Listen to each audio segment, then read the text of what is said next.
바다의 날을 맞아 해양 생태 보존의 중요성을 알리는 다양한 행사가 열렸습니다. 광양만에서는 일본 방사능 오염수의 방류 계획 철회를 촉구하는 어민 시위가 열렸습니다. 민주당 대권주자의 한 명인 이낙연 전 총리가 최근 지역을 찾았습니다. 데스크 인터뷰, 오늘은 이 전 총리를 만나 국정 철학과 우리 지역의 미래 비전 등 다양한 얘기를 들어봤습니다. 사업 취소 논란을 빚었던 여수 경도 개발이 추진 쪽으로 가닥을 잡고 있습니다. 완공 시기는 유동적이지만 미래에셋과 시민단체가 만나 해결의 실마리를 찾고 있습니다.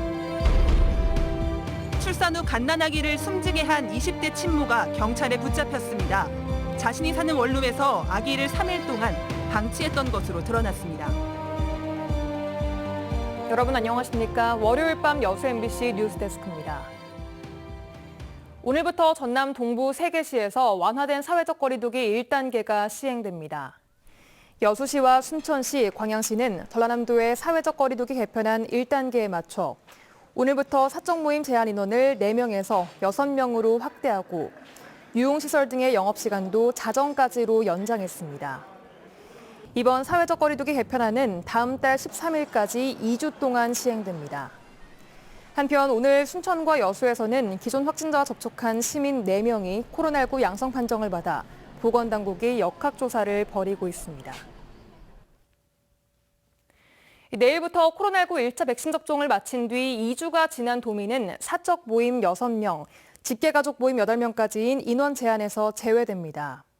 전라남도는 백신 접종자는 각종 모임에 자유롭게 참가할 수 있으며 주요 공공시설과 입장료와 이용료를 할인 면제하는 등의 인센티브를 제공한다고 덧붙였습니다. 전남에서는 현재까지 도민 185만 명 가운데 16.8%가 백신 접종을 마쳤습니다. 26회 바다의 날을 맞아 지역에서는 해양 생태 보존의 중요성을 알리는 의미 있는 자리가 마련됐습니다. 특히 최근 태평양 주변국들의 최대 쟁점으로 부각되고 있는 일본 방사능 오염수의 해양 방류 계획 철회를 요구하는 지역 어민들의 대규모 해상 시위도 열렸습니다. 김주희 기자입니다. 광양만 해상에 100여 척의 어선들이 대형을 이루고 있습니다. 가상 일본 선박이 방사능 오염수를 우리 바다에 방류하려 하자 어선들이 즉각 대응에 저지합니다. 우리 어선들의 강한 압박에 가상의 일본 선박은 연기를 뿜으며 이내 쫓겨 도망갑니다. 제26회 바다의 날을 맞아 광양만 해상에서 일본 방사능 오염수의 해양 방류 계획 철회를 요구하는 지역 어민들의 대규모 해상 시위가 열렸습니다. 정부는 일본 방사성 오염수 방류 철회를 위한 종합 대책을 마련하라! 지역 어민들은 삶의 터전인 우리 바다가 일본의 방사능 오염수에 오염되는 것을 좌시하지 않을 것이라고 다짐했습니다. 한양시 어민회는 일본 정부의 방사능 오염수 방류를 핵테러로 규정하고 모든 수단과 방법을 동원하여 저지해 나갈 것을 강력히 비탄합니다. 특히 지역 환경단체들도 우리 수산업계 전체 피해로 이어질 수 있는 만큼 지구촌의 공동 대응이 필요하다고 주장했습니다.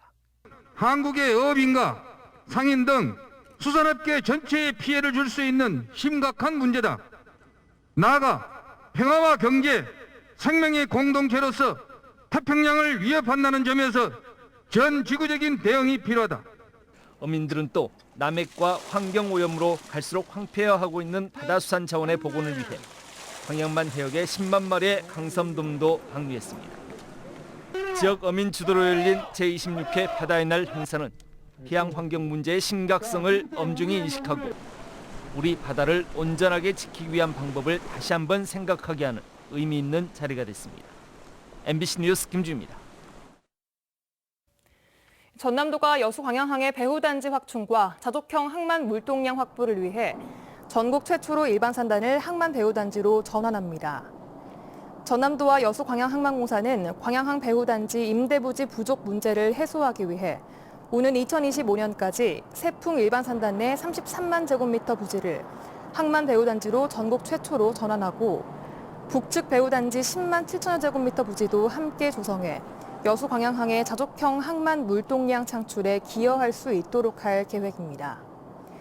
지난 4월 말 현재 광양항은 동측 배후단지 195만 제곱미터 면적의 33개 기업, 서측 배후단지 194만 제곱미터 면적의 22개 기업이 입주한 상태이며 올해 안에 입주가 모두 완료될 것으로 예상돼 배후단지 확대 지정이 시급한 상황입니다.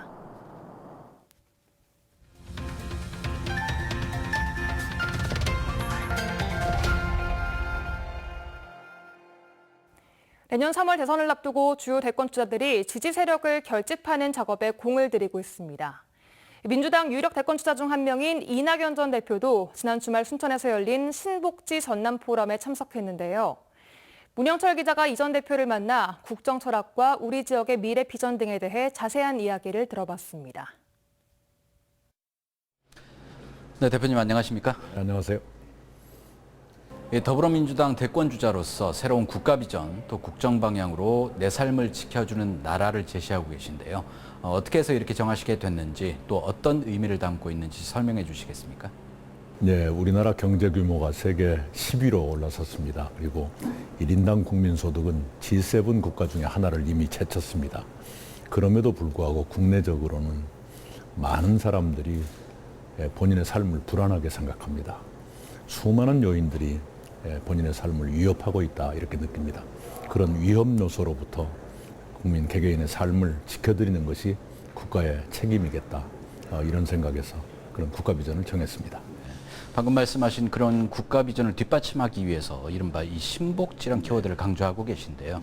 내용을 좀 설명을 해주신다면요. 우리가 1인당 국민소득 3만 달러를 살고 있고 IT는 4만 달러 수준이지만 우리 생활은 3만 달러보다 훨씬 미달합니다.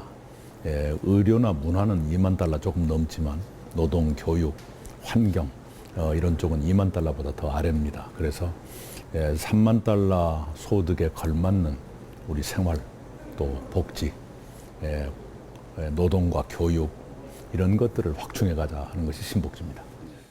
이 당내 또 다른 대권 주자인 이재명 지사의 기본소득론에 대해서 이 재원 마련 방안이 없으면 허구라고 지적을 하신 바 있습니다.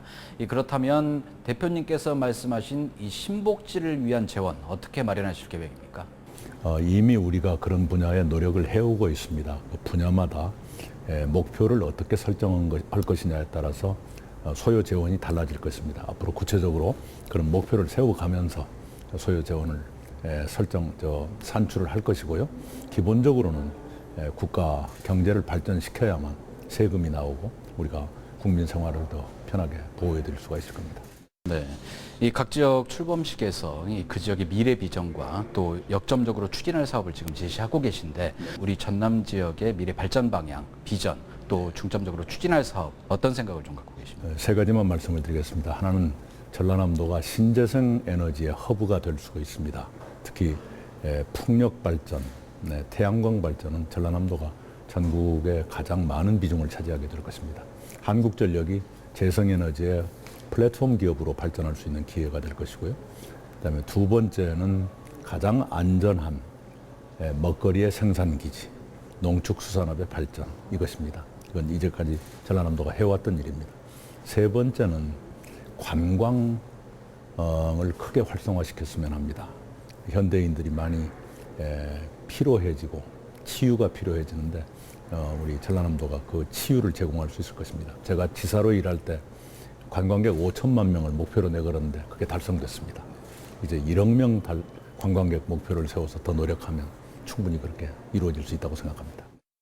네, 현재 전남 동부 지역 현안 가운데 가장 시급하게 해결해야 하거나 또 새로운 변화가 필요한 사안이 있다면 어떤 것을 꼽으실 건지 또 그에 대한 해결 방안이나 발전 방향을 제시해 주신다면요. 우선 여순특별법이 처리가 늦어져서 미안한데요. 올해 6월 국회 이전까지 처리했으면 합니다. 그래서 과거 역사의 무게, 역사의 짐을 이제는 벗을 때가 됐습니다. 그리고 전라남도의 의과대학을 유치하는 게 목포와 순천이 지금 모두 원하고 있습니다만 어느 쪽으로 갈 것이냐는 전라남도와 두 도시가 정하더라도 하여간 의과대학이 와야 한다는 건 틀림없습니다. 2023년 순천만 국제청원 박람회, 2026년 여수 섬 세계 박람회 이런 것들이 성공하면 다시 한번 경제 활력이 일어날 것이다 이렇게 생각합니다. 마지막으로 전남 동부 지역 주민들에게 하시고 싶은 말씀 있으면 해주시죠. 우리 동부 지역 주민 여러분께서도 우리 호남인으로서의 염원 갖고 계신다는 거 잘 압니다. 제가 부족한 점이 많아서 여러분께 매우 송구스럽습니다만 여러분의 염원 이룰 수 있도록 최선을 다하겠습니다. 오늘 바쁘신데 시간 내주셔서 감사합니다. 감사합니다.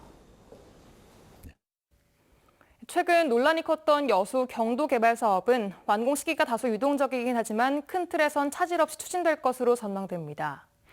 투기 의혹에 이어 사업 재검토 논란까지 겪은 사업 주체와 지자체, 지역사회에서는 각각의 역할과 소통의 중요성이 다시금 강조되고 있습니다. 최우식 기자입니다. 사업 주체인 미래에셋 측의 경도 개발 사업 전면 재검토 발언은 뜨거운 논란을 야기했습니다. 지역민들에 대한 협박이고 지나친 언론 플레이라는 비난이 쏟아졌고 일부에서는 실제로 사업 포기를 위한 사전 포석이란 불길한 추측도 나왔습니다.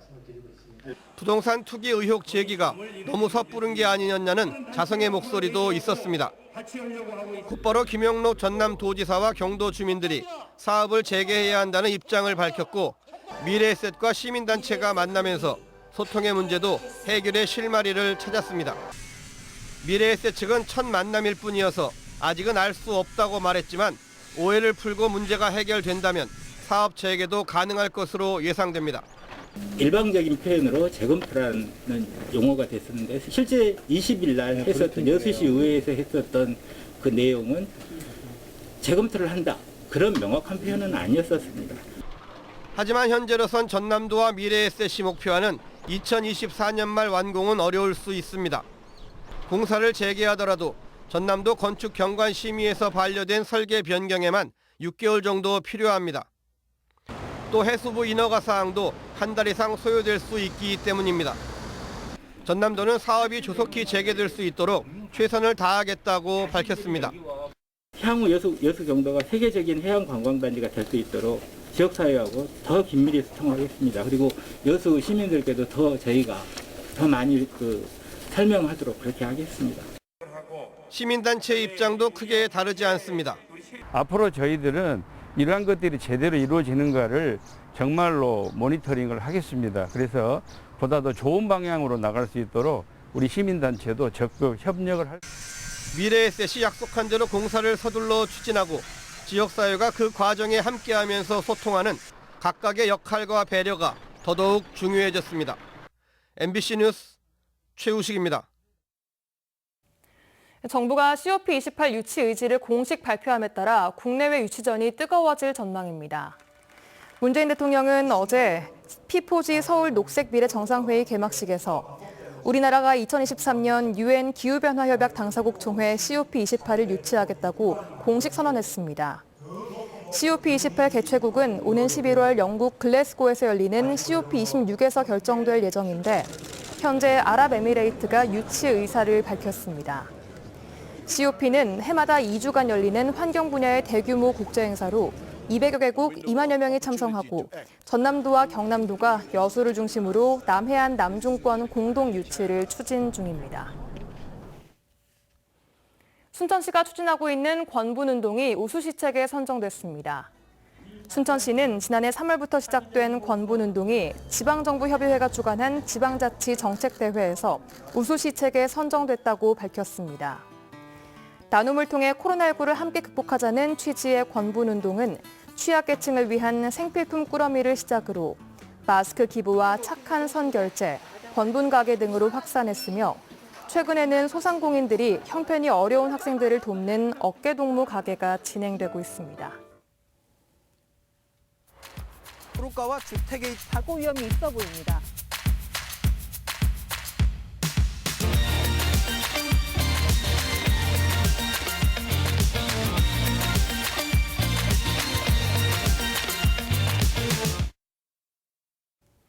원룸에서 혼자 아이를 낳은 뒤 그대로 방치해 숨지게 한 20대 어머니가 경찰에 자수했습니다. 이 여성은 아기를 낳았지만 길을 방안이 막막해 갓난아기를 방치했다고 진술한 것으로 알려졌습니다. 조희원 기자가 취재했습니다. 전남 여수의 한 원룸주택. 어제 저녁 8시쯤 갓 태어난 영아의 사체가 있다는 신고가 접수됐습니다.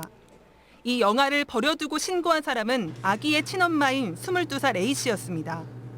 원룸에서 친구와 함께 살던 A씨는 지난 27일 새벽 친구가 집을 비운 사이 혼자서 몰래 아기를 낳았습니다. A씨는 경찰 조사에서 아기가 30분 만에 숨져 부엌 싱크대 아래에 놓아두었다고 진술했습니다. 그리고 사흘 뒤 돌아온 친구가 이 사실을 알게 된 뒤 결국 A씨는 경찰에 자수했습니다. 그 친구가 뭐 성냄새가 나니까 우리 이 얘기한 과정에서 이제 저희가 실토해가지고 친구가 전화했는데 둘이 상의해서 경찰 신고하자. A씨는 원치 않은 임신이었고 아기를 키울 일이 막막했다고 말한 것으로 전해졌습니다. 또 임신 사실을 5개월 만에 알게 됐지만 두려운 마음에 주변 사람들에게는 알리지 않았다고 했습니다. A씨는 평소 부모와 별다른 왕래 없이 편의점에서 아르바이트를 하며 생계를 유지했던 것으로 알려졌습니다. 뭔 일에 어쨌는가도 몰라도 이제 안타깝게 하면 어서 왜 세상에 그런 거 어째서 그 짓거리 하는가 생각이 그 마음에 들어가지. 경찰은 정확한 사인을 밝히기 위해 숨진 아기를 부검하고 A씨에 대해서는 살인 혐의를 적용해 구속영장을 신청하기로 했습니다. MBC 뉴스 조희원입니다. 순천 업동저수지 인근에서 발생하고 있는 두꺼비 로드킬과 관련해 순천시와 인근 주민, 환경단체 관계자들이 최근 현장 회의를 갖고 대책을 논의했습니다. 이 자리에서 참석자들은 저수지 인근 사유지를 매입해 자연습지로 복원하거나 두꺼비 생태 교육장을 설치하는 방안 등을 제안했습니다. 순천시는 지금까지 제시된 의견을 토대로 두꺼비 서식지 및 개체 보호를 위한 대책을 수립할 계획입니다. 여수시가 기획자정부를 방문해 2026년 세계 섬 박람회 국제행사 승인과 지역 현안 사업 국비 지원을 요청했습니다. 여수시는 오늘 기재부 예산 관련 부서를 방문해 2026 여수 세계 섬 박람회에 국제행사 승인과 지원을 요청하고 2023년 개항 100주년 기념 등 지역의 발전 전략에 대한 국비 지원을 건의했다고 밝혔습니다.